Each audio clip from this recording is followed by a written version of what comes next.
वर्ग 7वी विषय इतिहास पाठ दुसरा भाग 3 प्रकरण दुसरे शिवपूर्वकालीन भारत. चला पाहू.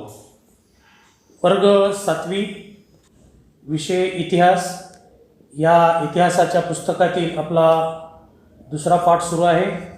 या पाठातील 2 भाग झालेले आहेत. या 2 भागामध्ये आपण या शिवपूर्वकालीन भारत या काळात भारतामध्ये विविध राजसत्ता अस्तित्वात होत्या याची थोडी माहिती घेतलेली आहे. परत वायव्येकडील आक्रमणे पाहिलेली आहेत आपण. त्या वायव्येकडून कोणत्या कोणत्या राष्ट्रातून लोकांनी आलेले आक्रमणे केली, कोणते भाग घेतले व तसंच उत्तरेकडील सुलतानशाही पाहिली. आता आपण विजयनगरचे राज्य पाहणार आहोत. आता विजयनगरचे राज्य याच्यामध्ये दिल्लीचा सुलतान मोहम्मद तुघलक हा जो दिल्लीचा सुलतान मोहम्मद तुघलक याच्या कारकिर्दीत दिल्लीच्या मध्यवर्ती सत्तेविरुद्ध दक्षिणेमध्ये उठाव झाले. भरपूर प्रमाणामध्ये दक्षिणेमध्ये उठाव झाले आणि त्यातूनच विजयनगर व बहमणी ही 2 प्रबळ राज्य उदयास आली. त्या उठावानंतर ह्या 2 राज्याची निर्मिती झाली. कोणत्या कोणत्या? बहमणी आणि विजयनगर हे 2 राज्य प्रबळ राज्य उदयास आले. हरिहर व बुक्क हे दक्षिण भारतातील दोघे भाऊ दिल्लीच्या सुलतानशाहीच्या सेवेत सरदार म्हणून होते. दोघेही सुलतानशाहीच्या सेवेमध्ये हे दोघेही भाऊ सरदार होते, हरिहर व बुक्क. त्यांनी मोहम्मद तुघलकाच्या काळात दक्षिणेत राजकीय अस्थिरतेचा फायदा घेऊन इसवी सन 1336 मध्ये दक्षिणेत विजयनगरचे राज्य स्थापन केले. बघा, मोहम्मद तुघलकांचं राज्य थोडं अस्थिर झालं आणि अस्थिर झालेलं पाहून ह्या दोघा भावांनी काय केला, त्याचा फायदा घेतला आणि इसवी सन 1336 मध्ये दक्षिण विजयनगरचे राज्य स्थापन केले. आजच्या कर्नाटकातील हंपी ही या राज्याची राजधानी होती त्यावेळेस. हंपी. हरिहर हा विजयनगरचा पहिला राजा होय. राज्य स्थापन केलं त्याच्यामुळे तो हरिहर का या विजयनगरचा काय झाला, तो पहिला राजा झाला. आणि हरिहर नंतर त्याचा भाऊ बुक्क सत्तेवर आला. बुक्क याने रामेश्वरपर्यंतचा प्रदेश आपल्या अधिपत्याखाली आणला. बघा, हरिहरच्या नंतर बुक्क यांनी तो भाग सांभाळला आणि या बुक्कनं काय केलं, नंतर रामेश्वरपर्यंतचा प्रदेश आपल्या अधिपत्याखाली आणला आणि तो जिंकून घेतला प्रदेश त्याने. मग याच्यानंतर कोण? याच्या नंतर आपल्याला पाहायचं आहे कृष्णदेवराय यांची माहिती. तर या कृष्णदेवराय हा इसवी सन 1509 मध्ये विजयनगरच्या गादीवर आला. त्याने विजयवाडा आणि राजमहेंद्री हे प्रदेश जिंकून आपल्या राज्यास जोडले. या कृष्णदेवरायानं या विजयनगरच्या गादीवर बसल्यानंतर आणखीन हे राज्य मोठं केलं आणि त्याला राजहेंद्री हे प्रदेश विजयवाडा जिंकून आपल्या राज्यास जोडले आणि राज्य मोठे केले. बहमनी सुलतान महमूद शहा याच्या नेतृत्वाखाली एकत्रित आलेल्या सुलतानाच्या सैन्य संघाचा त्याने पराभव केला कृष्णदेवरायाने. आणि नंतर कृष्णदेवरायाच्या कारकिर्दीत विजयनगरचे राज्य पूर्वेस कटकपासून पश्चिमेस गोव्यापर्यंत, बघा किती मोठा विस्तार झाला. पूर्वेकडे कटकपासून पश्चिमेस गोव्यापर्यंत, उत्तरेस रायचूर दोआबापासून दक्षिणेस हिंदी महासागरापर्यंत पसरलेले होते. एवढा मोठा. इसवी सन 1530 मध्ये कृष्णदेवराय यांचा काय झाला, मृत्यू झाला. कृष्णदेवराय हा विद्वान होता, त्याने तेलुगू भाषेमध्ये अमुक्तमाल्यदा हा राजनीतीविषयक ग्रंथ लिहिला. त्याच्या कारकिर्दीत विजयनगरमध्ये 1000 राम मंदिर, विठ्ठल मंदिरांचे बांधकाम झाले. बघा, हा खूप विद्वान होता आणि त्याने ग्रंथसुद्धा लिहिला तेलुगू भाषेमध्ये, आणि त्या ग्रंथाचं नाव होतं अमुक्तमाल्यदा. अमुक्तमाल्यदा हा राजनीतीविषयक ग्रंथ लिहिला आणि त्याच्या कारकिर्दीमध्ये विजयनगरमध्ये 1000 राम मंदिर आणि विठ्ठल मंदिराचे बांधकाम केले. कृष्णदेवरायानंतर विजयनगरच्या राज्यास उतरती कळा लागली.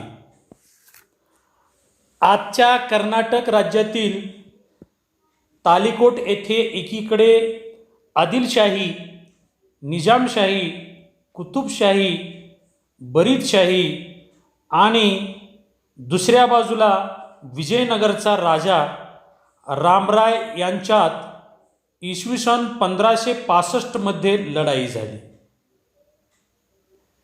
आणि या लढाईत त्याचा काय झाला? पराभव झाला. रामराय या राजाचा काय झाला? पराभव झाला. यानंतर विजयनगरचे राज्य संपुष्टात आले, संपले. या युद्धानंतर पराभव झाला आणि या पराभवानंतर या विजयनगरचे राज्य संपुष्टात आले. बहमनी राज्य. बघा, आता आपण या बहमनी राज्याविषयी माहिती पाहणार आहोत. मुहम्मद तुघलकांचे वर्चस्व झुगारून देण्यासाठी दक्षिणेमध्ये सरदारांनी बंड केले. जेवढे काही सरदार होते तेवढ्या सरदारांनी मुहम्मद तुघलकांचे वर्चस्व झुगारून देण्यासाठी दक्षिणेमध्ये काय केलं? त्यांनी बंड केले. या सरदारांचा प्रमुख हसन गंगू याने दिल्लीच्या सुलतानाच्या सैन्याचा पराभव केला. बघा, हा पण पराक्रमी होता. या सरदाराचा जो प्रमुख होता हसन गंगू याने दिल्लीच्या सुलतानाच्या सैन्याचा काय केला? पराभव केला. व इसवी सन 1347 मध्ये नवीन राज्य अस्तित्वात आले. यास बहमनी राज्य असे म्हणतात. हसन गंगू हा बहमनी राज्याचा पहिला सुलतान झाला. बघा, एवढ्या मोठ्या सैन्यांचा पराभव करून तो पराभव केल्यामुळं बहमनी राज्य निर्माण झाले आणि या बहमनी राज्याचा पहिला सुलतान हा झाला. त्याने कर्नाटक राज्यातील गुलबर्गा येथे आपली राजधानी स्थापन केली. बघा, इकडं पुन्हा कर्नाटकमध्ये त्यानं गुलबर्गा या ठिकाणी काय केली? आपली राजधानी स्थापन केली.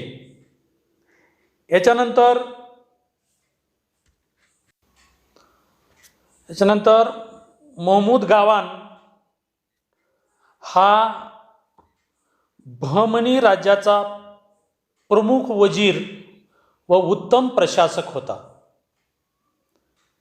त्याने बहमनी राज्यास आर्थिक सामर्थ्य प्राप्त करून दिले, कारण प्रशासन तो अतिशय चांगल्या प्रकारे करायचा. सैनिकांना जहागिरी देण्याऐवजी रोख पगार देण्यास सुरुवात केली. सैन्यामध्ये शिस्त आणली. जमीन महसूल व्यवस्थेत सुधारणा केली. बिदर येथे अरबी व फारसी विद्यालयांच्या अभ्यासासाठी मदरसा स्थापन केले. बघा, खूप चांगल्या प्रकारे हा प्रशासक होता आणि त्यांनी आर्थिक घडी बसवली. पुन्हा सैनिकांना जहागिरी द्यायचं बंद केलं, रोख पगार देण्यास सुरुवात केली. सैन्यामध्ये सुद्धा एकी आणली, शिस्त लावली आणि जमीन महसूल व्यवस्थेत सुद्धा सुधारणा केली व बिदरमध्ये अरबी व फारसी विद्यांच्या अभ्यासासाठी मदरसा स्थापन केले. खूप चांगल्या प्रकारे यानं कार्य केलं आणि घडी बसवलेली आहे. महमूद गावांनंतर बहमनी सरदारामध्ये गटबाजी वाढीस लागली. विजयनगर व बहमनी यांच्यातील संघर्षाचा बहमनी राज्यावर प्रतिकूल परिणाम झाला. गटबाजी सुरू झाली त्याच्यानंतर आणि त्याचा प्रतिकूल परिणाम झाला. विविध प्रांतातील अधिकारी अधिक स्वतंत्र वृत्तीने वागू लागले. त्यांच्यामध्ये त्याच्यानंतर काय झालं, एकमेकांमध्ये कसल्याही प्रकारची भीती राहिली नाही आणि कुणाकडे नेतृत्व पक्क नसल्यामुळं त्यांच्यात गटबाजी झाली आणि विविध अधिकारी स्वतंत्रपणे आपल्या मनाने कारभार करायला सुरुवात केली. बहमनी राज्याचे विघटन झाले आणि त्यातून वराडची इमादशाही, बिदरची बरीदशाही, विजापूरची आदिलशाही, अहमदनगरची निजामशाही व गोवळकोंड्याची कुतुबशाही अशी बहमनी राज्याची 5 शकले झाली. बघा, 5 शकलेमध्ये याची विभागणी झाली. किती मोठ्या प्रमाणामध्ये त्याची विभागणी झालेली आहे बघा. अशी बहमनी राज्यांची 5 शकले झाली. मुघल सत्ता इसवी सन 1526 मध्ये दिल्ली येथील सुलतानशाही संपुष्टात आली. तेथे मुघल सत्तेची स्थापना झाली. नंतर सुलतानशाही संपुष्टात आल्यानंतर मुघल सत्तेची स्थापना या ठिकाणी झाली. पुन्हा नंतर बाबर हा या मुघल सत्तेचा संस्थापक होय. बाबरांनी ही मुघल सत्ता स्थापन केली म्हणून त्याला संस्थापक म्हणलेला आहे. तो मध्य आशियातील सध्याच्या उझबेकिस्तानमध्ये असलेल्या फरघाना राज्याचा राजा होता आणि भारतातील संपत्ती संबंधीचे वर्णन त्याने ऐकलेले होते, म्हणून त्याने भारतावरील स्वारीची आखणी केली. त्यानं ऐकून होतं भारतामध्ये खूप संपत्ती आहे आणि आपल्याला तिथं संपत्ती खूप असल्यामुळे या भारतावर स्वारी करायचा आणि संपत्ती पूर्णपणे लुटायची असं त्याने विचार केला. दिल्लीमध्ये त्यावेळी इब्राहिम लोदी हा सुलतान राज्य कारभार करत होता. सुलतानशाहीतील पंजाबच्या प्रदेशात दौलत खान लोदी हा प्रमुख अधिकारी होता. पंजाबच्या प्रदेशामध्ये दौलत खान लोदी प्रमुख अधिकारी होता. इब्राहिम लोदी आणि दौलत खान लोदी यांच्या संबंधामध्ये काय झाला, मध्ये संघर्ष निर्माण झाला आणि संघर्ष निर्माण झाल्यामुळं दोघांचे मतभेद वाढले आणि दौलत खानने भारतावर आक्रमण करण्यासाठी बाबराला निमंत्रित केले. दौलत खानने सांगितले, मी आहे, या आपण यांचे आक्रमण करू भारतावर, मी साथ देतो. म्हणून त्याने त्या बाबराला निमंत्रित केले. ही संधी साधून बाबराने भारतावर आक्रमण केले आणि बाबराच्या आक्रमणास प्रतिकार करण्याकरिता इब्राहिम लोदी सैन्य घेऊन निघाला असता 21 एप्रिल 1526 या दिवशी पानिपत या ठिकाणी त्यांनी बाबराबरोबर लढाई झाली आणि या लढाईमध्ये बाबराने भारतात प्रथमच तोफखान्याचा प्रभावी उपयोग केला. तोफखाना वापरला होता बाबराने आणि या तोफखान्याचा खूप मोठ्या प्रमाणामध्ये त्याने उपयोग केला. त्याने इब्राहिम लोदीच्या सैन्याचा पराभव केला आणि ही पानिपतची पहिली लढाई होय. या लढाईनंतर मेवाडच्या राणा संघाने राजपूत राजांना एकत्र आणले आणि बाबर आणि राणा संघ यांच्यामध्ये खानुवा या ठिकाणी लढाई झाली. या दोघांमध्ये सगळे राजपूत राजे एकत्र आणले आणि या बाबराबरोबर त्यांनी लढाई केली. या लढाईत बाबराचा तोफखाना आणि त्याचे राखीव सैन्य यांनी प्रभावी कामगिरी केली. या लढाईमध्ये सुद्धा तोफखाना फुल चालला, तोफखानाचा वापर भरपूर केला आणि राखीव सेनाही चांगल्या प्रकारे या सैन्याने कार्य केलं, लढाई केली आणि राणा संघाच्या सैन्याचा पराभव झाला. तोफखान्याच्या आणि या राखीव सैन्याच्या जोरावर या ठिकाणी राणा संघाच्या सैन्याचा पराभव झाला आणि इसवी सन 1530 मध्ये बाबराचा मृत्यू झाला. मुलांना माहीत आहे का तुम्हाला, बाबरानंतर हुमायून इसवी सन 1530 ते इसवी सन 1539 व इसवी सन 1555 ते इसवी सन 1556 गादीवर आला आणि हुमायूनच्या कारकिर्दीत शेरशहाने त्याचा पराभव केला व दिल्लीच्या गादीवर सूर घराण्याची स्थापना केली. बघा, याच्या कारकिर्दीनंतर दिल्लीच्या गादीवर सूर घराण्याची स्थापना केली आणि हुमायून नंतर अकबर आला.